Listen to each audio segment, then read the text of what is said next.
Ted Bilyea joins me now. Welcome to the Forum, Ted. You are a Distinguished Fellow for the Canadian Agri-Food Policy Institute, and you're going to be talking to the Forum today on a distinguished panel that is asking a very simple but a very big question: how can we help better with food, migration and climate change?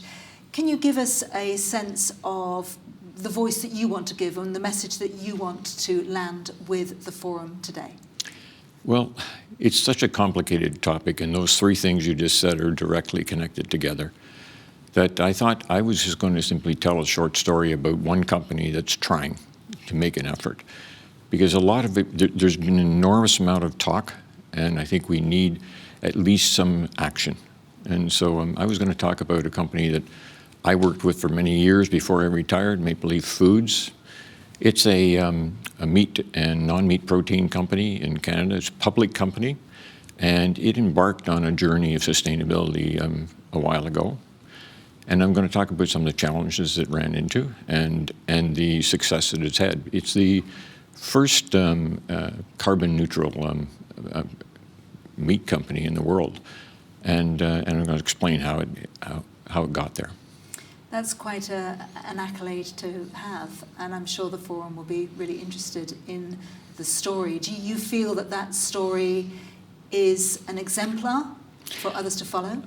I think it's an example that we should try. There's Scope 1, Scope 2 emissions that many companies have dealt with, including Maple Leaf. You can reduce those, you can eliminate some of those because they're under your direct control. Scope 3, of course, is when you're moving onto your farm, farmers that you have to work with. And what Maple Leaf did is, the challenge they had was they went out and bought very high quality credits, which sets them up in a position where you could work with your farmers very well, because if the farmers can see if they can reduce those emissions, they can have that credit money because it's already being paid for. So it was quite an investment, but they're making it work little by little. It requires government support, but it puts in place where government needs to invest the money, which is something I've heard a lot today about all kinds of ideas, but you have to get specific at some point. And targeted incentives, putting the money at the right moments in the right places. Exactly, because we know what Scope 3 issues are. Say, I'll give an example. They have many different businesses, but the pork business, for example, the two big issues in Canada, and I think they're similar in most countries, one is the manure, and you need to handle that in a proper way, and you need government support particularly around the innovation side of that equation. And if you're, depending on the size, you may even scale up to using bioreactors and things like that. Those are not cheap. And the issue we have is, we produce some of the cheapest hogs in the world because we do something that people forget, is if you want to have animals that are healthy and cheap to raise, you move the hogs to the feed. You don't move the feed to the hogs, because immediately you're not going to be sustainable. And that point has been made in the Forum. But essentially, in the case of the manure, if the government is encouraging people to use the technologies that are available to lower those emissions, that's a good point. The second one, though, is on the feed that we're talking about. And there's a very intriguing story, because part of the reason we have that competitiveness is that through nothing that government or citizens did, but simply farmers did, particularly in Western Canada. So about 25 years ago, they started doing no-till, and essentially agriculture.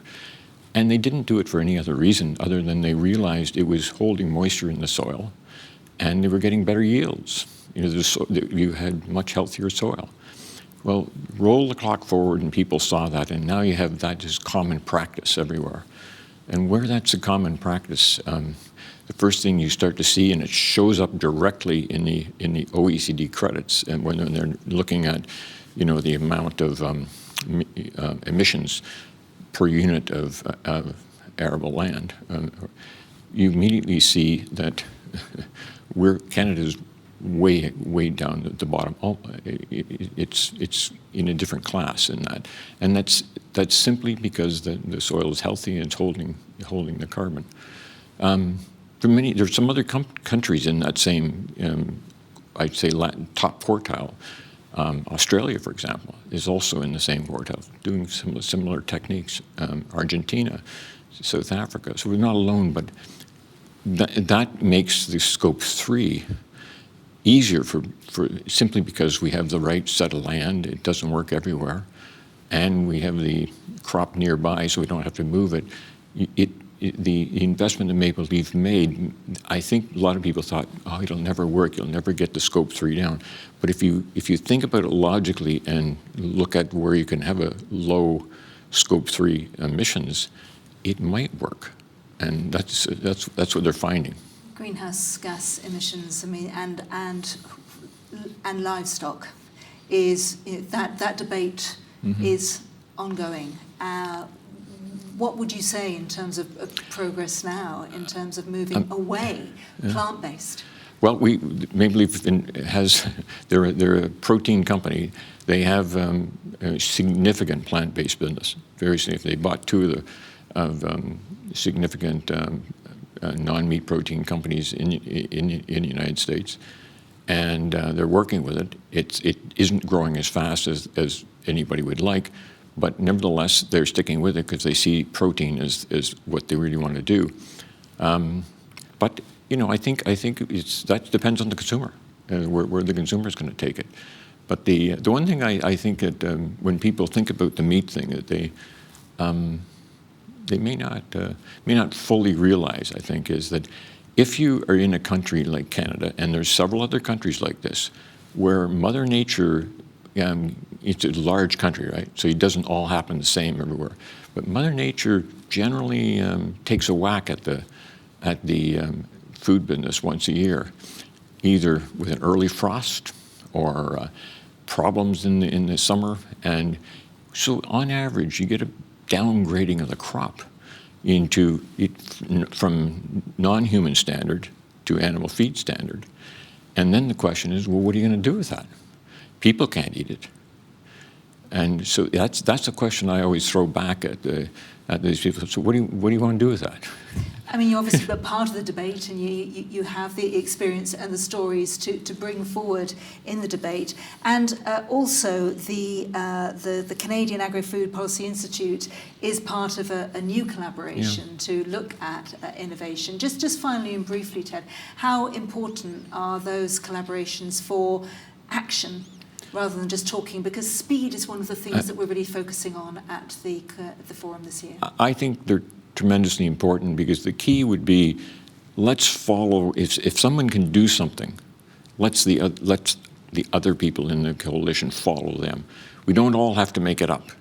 But we need concrete action. That's why I gave you the story, because it's yet to be proved that it'll work for sure. But the reality is we need people who are willing to invest and are willing to start something. So in the coalition, whether it's the EU or Australia or the United States or Canada, whoever can step out there with something that makes sense, it behooves the rest of us really to follow along and to support it. Because the worst thing could be we wind up with all kinds of different standards, none of which will work, and then you're going to be back into trade issues. Right. And frankly, one of my biggest worries is what we're seeing is a lot of trade that takes place today is a result of geopolitical actions and tariff and non-tariff barriers. But what it's doing is it's moving things with very high emissions in the production standards to places with low emissions. It's not moving the low emissions, to where they should go with high emissions. And the best example that I can give you is some of the Asian, the biggest market in the world, and with tremendous need for food, but high emissions. Yeah. Well, thank you so much for the examples and the stories, which I know you're going to be sharing on the panel later. Yeah. We all look forward to it. Thank you. Enjoy the forum. Thank you very much.